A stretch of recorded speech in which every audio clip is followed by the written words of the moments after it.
Hello everybody, I'm sure you're getting some nostalgia once again, because we are taking yet another look at one of the old Ratchet & Clank games. Today we're going back to, Ratchet & Clank 3. I've done Ratchet & Clank 1. Oh, I've been streaming the hell out of Ratchet & Clank 1.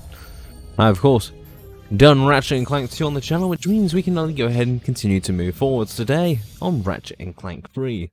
Also known as Ratchet & Clank 3 Up Your Arsenal, because, of course, developers like to joke or something. Your mutant swamp fly. Oh yeah, I bet you didn't see that one coming. Hey, what are you doing? Check and mate. What? That's cheating. On the contrary, the rules clearly state that the Bloggian Snagglebeast has an allergic reaction to swamp flies that last 2 turns. Ooh. I would not want to play against Clank in Monopoly.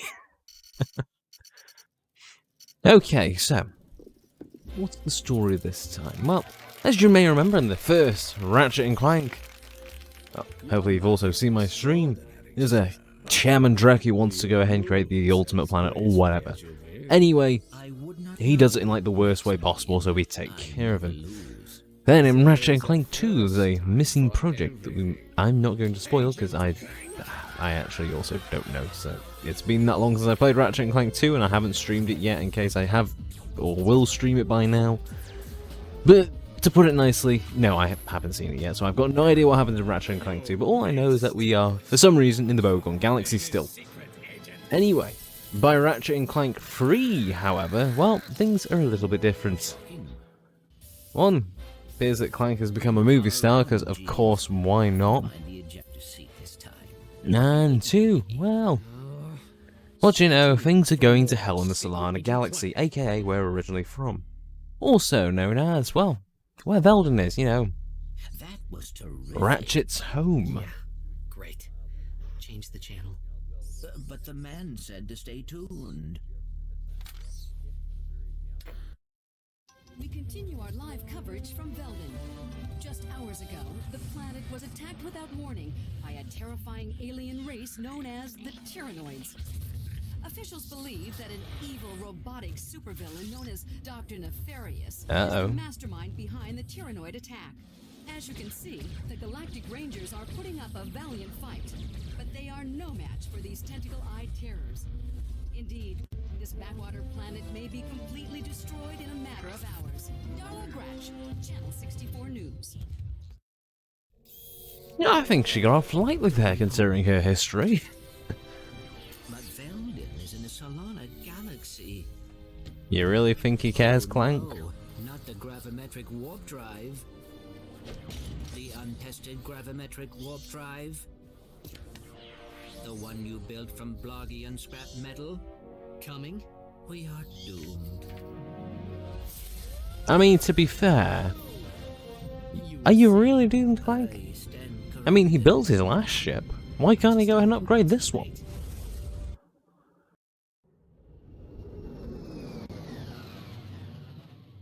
Alright. Veldin. Which looks kind of different. Is it just me, or does that look quite different from what it actually looks like? Okay, whatever. Veldin, for some reason, has completely changed since the last time, but okay, we're just going to accept that. Greetings, Client 91802, and welcome back to the Solana Galaxy. Yay, Solana Galaxy! AKA where Gadgetron is, which means we can go ahead and start saying hello to them again. You can reverse the camera controls in the options menu.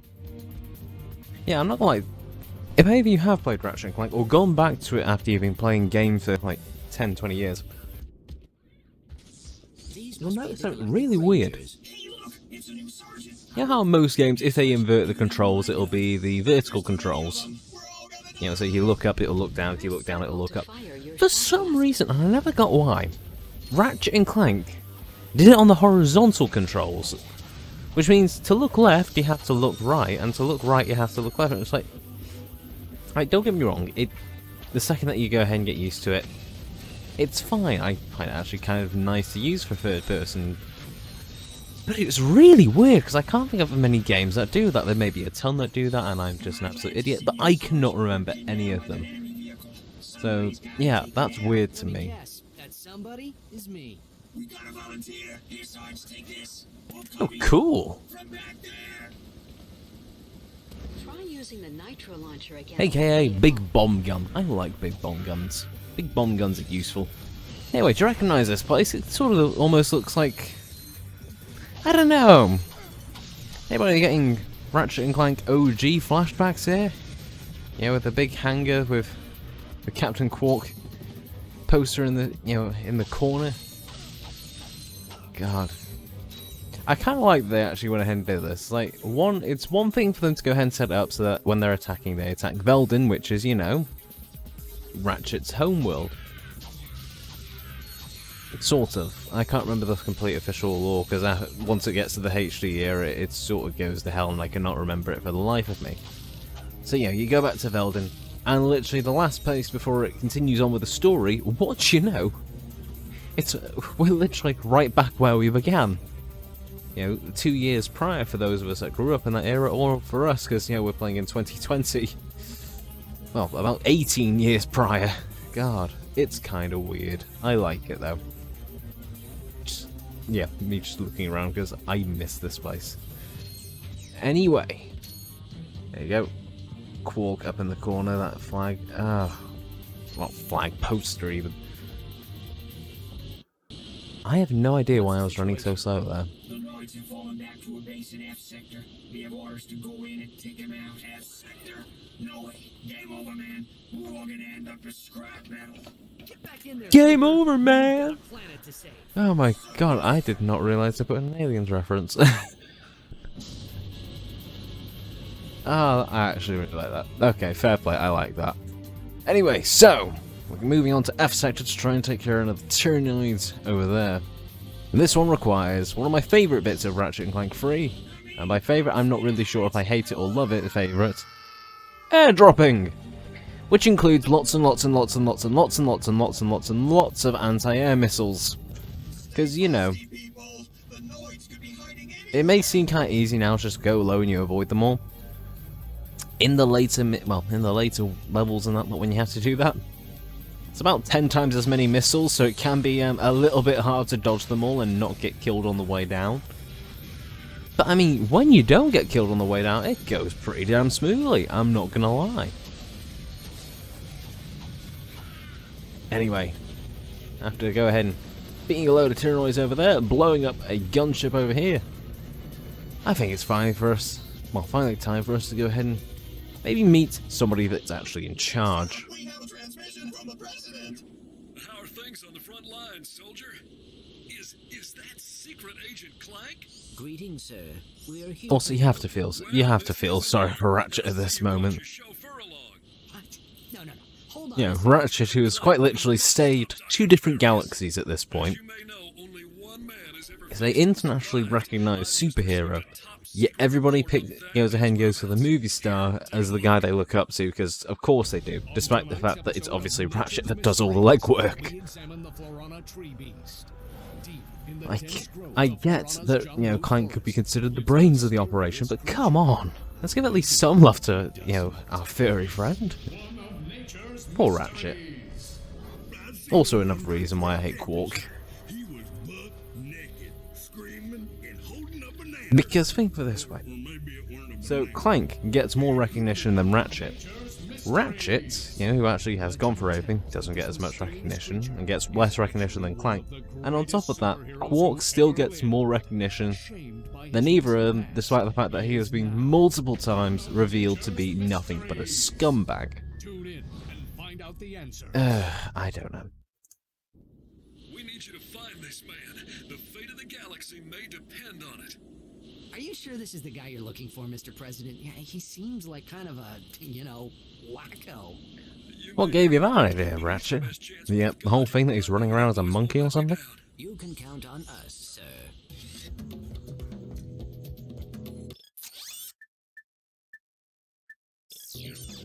Anyway, I have to go ahead and skipping the loading scene, because obviously I'm not going to make you endure loading, because that would just be cruel. Well, we're now on to Florana, I think it's called. I can't remember the proper name of the planet. All I remember is it's Big Bug Swampland, which is a sort of just a kind of nice intro for Ratchet and Clank 3. It sort of eases you into a lot of the other kind of mechanics that you get. the idea that you'll have multiple different enemies to go ahead and face. It's also where you can unlock the blaster and whip, which you will really need to do this, because without them it can be a bit of a pain in the rear, I'm not gonna lie. So let's really go ahead and... It's one of the... I don't know how it's one of the worlds that I think really fits Ratchet and Clank's action platformer tag, or whatever they go ahead and call it. Action adventure platform, it's something like that. Because, yeah, you're working your way through a world, but it's all sorts of, different types. You're going across swamps. You're making your way through buildings, having to go ahead and really look up half the time to go ahead and know where you're going. It really does somewhat become vertical and platformy. It's almost like it's trying to fit its name, right? Little sections like this, where you will have sort of sections where you have to go ahead and hold off for a bit. I mean, it's not like you have to. You could just go ahead and skip this, but you'll probably take a lot of damage trying to get up the ladder in time. You can climb a ladder by jumping onto it and... Anyway, after climbing up that ladder and taking care of a couple of people on the balcony, it's now time to move on forwards, and of course it's reintroducing the glide function. It's one of the maps I like because it's a really good introduction for like most of the mechanics. It's like a tutorial without tutorial written all over it, and I like that. Which I've just had massive flashbacks to Far Cry 3 Blood Dragon and the tutorial on that. Oh god, I might do a video on that. Anyway, and then it also introduces this Inferno mode. Your armor and wrench attack have been greatly increased for a limited time. Now, for those of you that don't know, Inferno mode basically means you are Ratchet on roids, like some serious roids. One, you barely take any damage, if at all, and two, Ratchet's, well, his wrenches basically become an insta-kill. It is literally Ratchet on roids, and I love it. Okay, and after going onto a zipline, we're moving our way forward once again. And I nearly fucked it up on this, because those big guys there, they shoot big acid balls. Yeah, I kind of let one of them hit me because I didn't know where to jump. Like, one of these guys, they're easy to deal with. Two of those guys, they're kind of a pain, especially when they start staggering their attacks.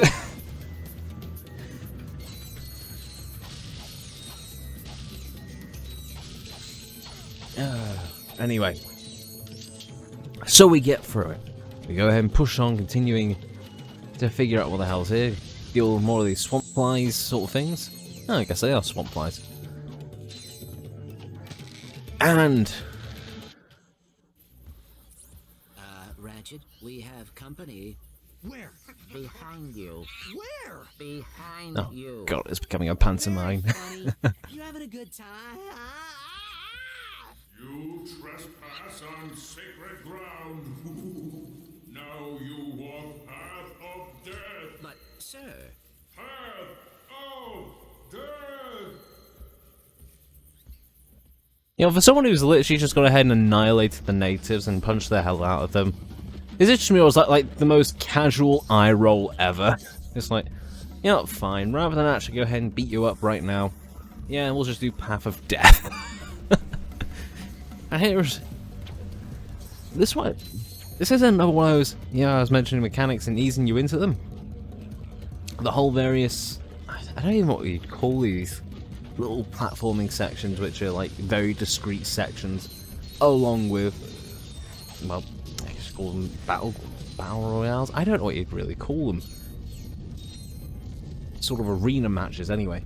Because of course, one, it teaches these little platforming sections that you get in stuff like Annihilation Nation and for certain parts on certain missions. Or levels, or whatever the hell the word. Whatever it is for when it's a big open platformer that's also a sort of open world thing. Anyway, ignoring me for a second. So, you got all that, you open platforming, you do these, which, to be honest, these can be kind of fun, but they can also be a freaking nightmare. And then you have the arena battles, especially on Annihilation Nation with the Quarktastic Challenge, which I am getting flashbacks to. That thing is so damn difficult. Who? Dr. Nefarious! They say you're the only man to ever beat him. Who? Jeez. This guy's even dumber than... Captain Quark? Yeah. Captain Quark. Oof. That's it, Quark. You've had this coming for a long time. Not gonna lie. This fight is so damn satisfying when you just wipe the floor with him. Also because, you know, Nitro Launcher just eradicates his health super early on. It's like already down to half. Going down to what? 2/5? A quarter? A third maybe? Oh no! It's what I love. It's one of those arena matches where on the one hand, yeah, it's sort of easy to cheese it, but on the other hand, it's actually genuinely satisfying because who doesn't want to beat up Quark after everything he's done? Also, nearly get myself killed there, and he's down. God, he deserved that. So, Quark has completely lost his mind. Now what? Just keep the mask on. He thinks you are his new leader. Great. I mean, I'm not gonna complain. Freaking hate Quark.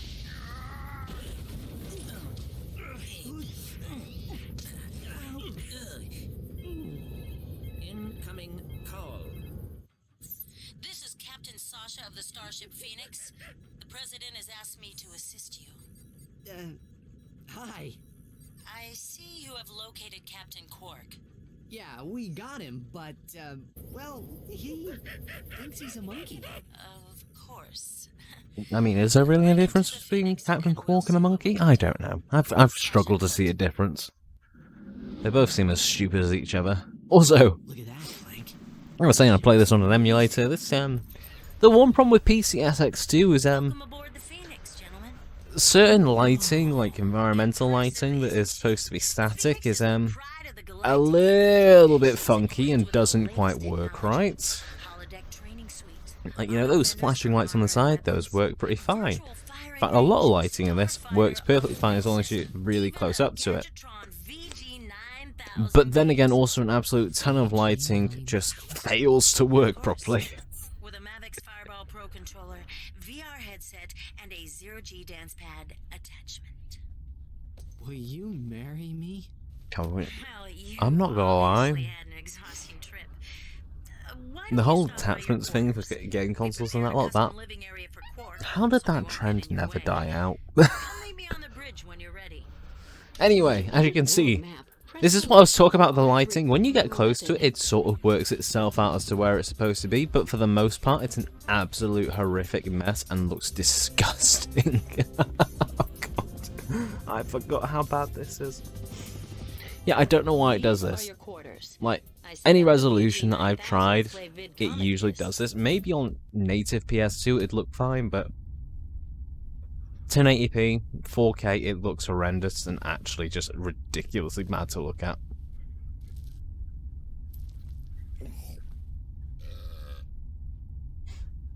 How do you think he got like this? Well, the life of an intergalactic superhero can be very stressful.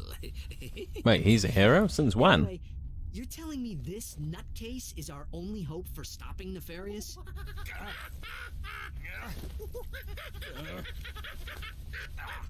We're hosed.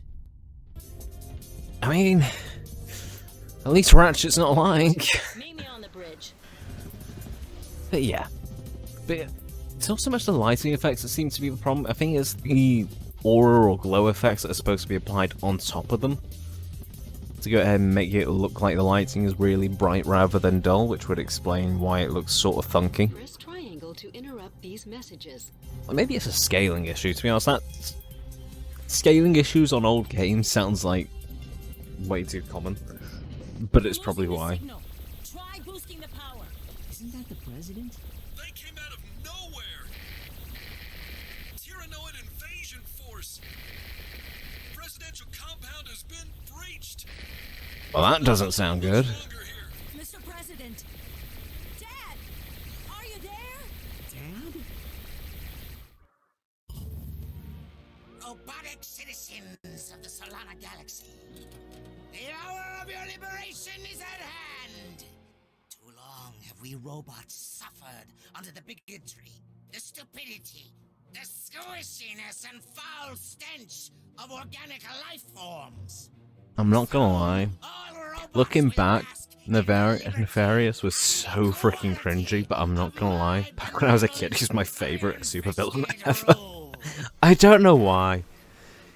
Maybe it's just because he was just so freaking insane in general. You can look forward to being disintegrated. Poor Lawrence. Lawrence is his butler, by the way, in the bottom right corner. Plot a course from Arcadia. Maximum speed. Prepare the dropship for planetary assault. We're going in. We'll see you on Arcadia. Also, you know Veldin earlier. Fun fact: the planet Arcadia in this, the little planetary icon that it has for it, it's literally the exact same as Veldin, just slightly recolored. Which means it's more than likely for Veldin they just went ahead and, rather than got the original asset, which might have taken up a kilobyte, if that, they just decided to go ahead and borrow Arcadia because whatever reason, because maybe they're lazy or something. But anyway, this is where I'm going to leave it because obviously I don't want to go ahead and spoil the game if I do end up streaming. So, like the video if you like it, dislike it if you dislike it. Any thoughts or questions, leave them in the form of a comment down below. And, well, also down below you can find the links to my Facebook, Twitch, and Patreon. Yeah, I'm forgetting how to do these. I'm seriously too tired right now. Hit that subscribe button, that notification bell. Stay tuned for more content from me. As always, this is the 117th COD. Signing off. Have a brilliant day, folks. Stay safe. And I will catch you all in the next one. Until then, ta-ra.